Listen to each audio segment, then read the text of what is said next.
Խնդրեմ, բռնատակողի հարցերը, որ այստեղ հնչում է պարոն Հովհաննիսյանի կողմից, որտեղ եք եղել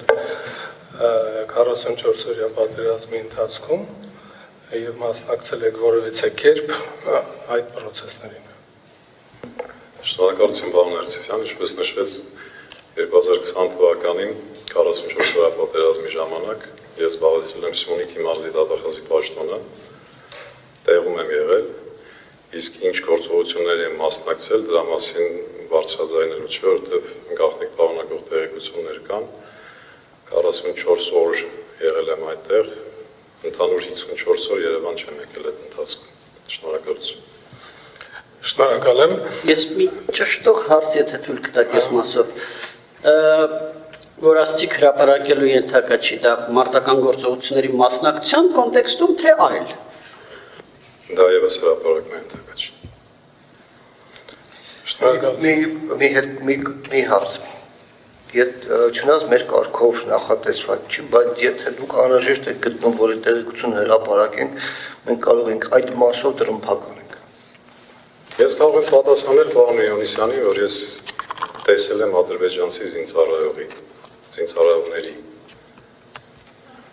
Ես էլ եմ տեսել, բայց ես մարտական գործողությունների չեմ մասնակցել։ Դատախազությունը գիտեք, որ գումարտակ է ունեցել, ջոկատ է ունեցել եւ այդտեղ եմ եղել եւ ընդհանուր առմամբ մարզի տարբեր հատվածներում պարոն Հովհաննիսյան։ Ես ձեզ խոստանում եմ, նիստից հետո մենք իրար հետ զրուցենք ավելի մանրամասն կասեմ։ Իմ հաջորդ հարցը դերևս նախորդ մրցույթին, երբ որ մենք այստեղ ունեինք մեկ տեխնացու, դուք հաճ չեք ներկայացել, խնդրում եմ բարձրաբանեք, ինչու չեք ներկայացել եւ ինչու է ցանկությունը հիմա առաջացել հակակոռուպցիոն կոմիտե նախագահ դառնալու համար։ Շնորհակալություն հարցի համար, պարոն Ներսիսյան, նախորդ մրցույթի ժամանակ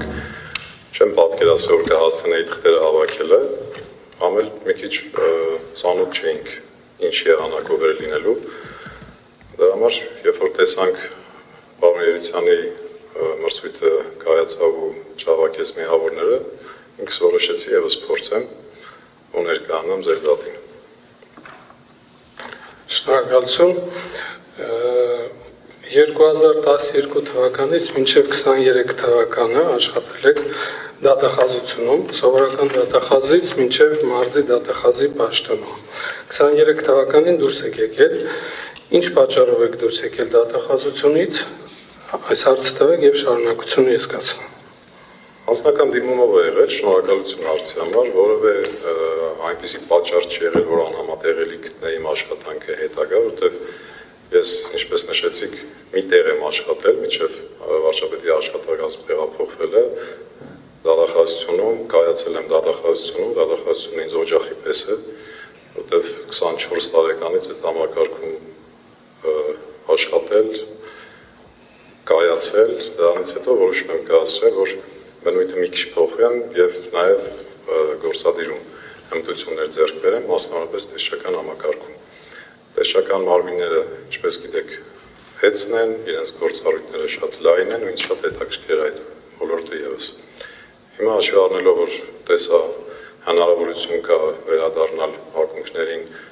իրավունքի առումով, որոշեցի փորձեմ։ Շնորհակալություն։ Ինչ առաջնահերթ խնդիրներ եք դուք լուծելու հակակոռուպցիոն կոմիտեի նախագահ դառնալուց հետո։ Ասեք այդ մասին։ Շնորհակալություն, ինչպես մյուս տեխնացուները, կարծում եմ հաջորդիվ եւս տեխնացուները, բոլորիս առաջնային խնդիրներից մեկն է արագ արդարադատությունը, ժամկետները սեղմ պահպանելը, օբյեկտիվությունը եւ անարգի չձգձգել են քրեական վարույթները, որոնցով կարելի է ընթացք լուծել։ Այսինքն լրիվությունը իր հերթին ապահովելու անհրաժեշտությունը օրենսդրական պահանջ է, բայց ես վստահ եմ, որ հատկապես վերջի շրջանում, երբ որ նաեւ հակակոռուպցիոն կոմիտեի նախագահի պաշտոնը թափուր է, բազմաթիվ քրեական վարույթներ կլինեն, որոնցով ընթացք լուծելու անհրաժեշտություն կլինի։ Աշխատանքի ճիշտ բաժանման սկզբունքն է իմ համար առաջինը, ես որտեղ ղեկավարել եմ ստորաբաժանում, իմ համար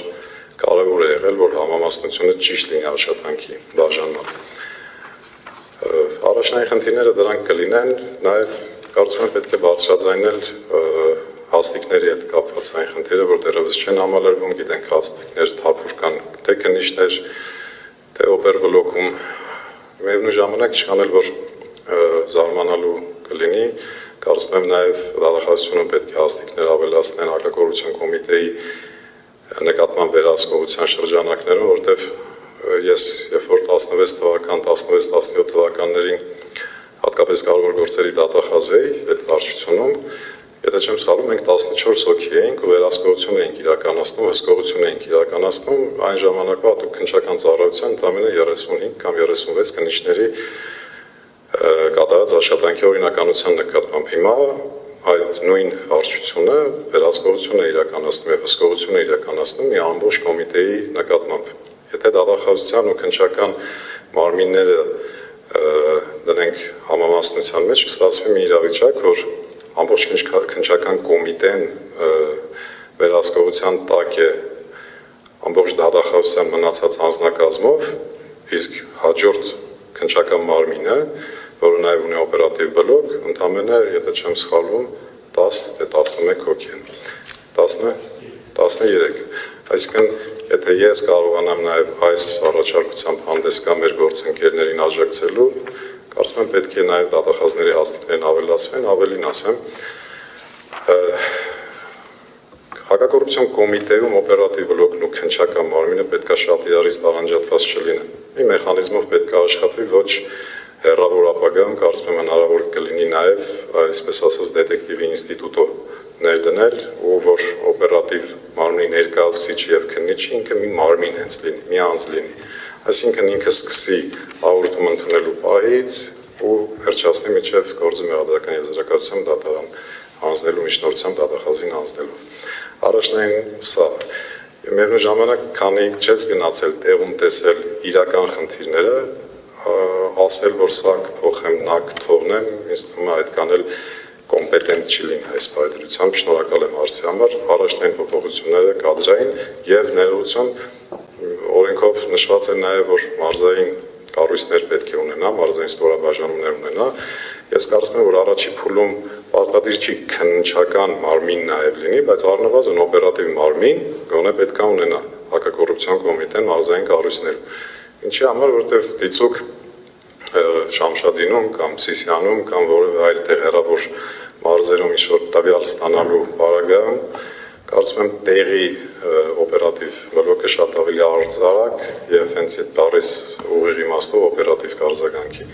Օպերատիվ մարմինը այնքան ուժեղ պետք է լինի, որ քննիչը ընդհանրապես փաստ արձանագրելու լիազորություն ունենա։ Իսկ այնքան հիմնավոր լինի օպերատիվ մարմնի տեղեկատվությունն ու ստացված նյութերը, որ քննիչը դրանք արձանագրի հանձնի դատախազին։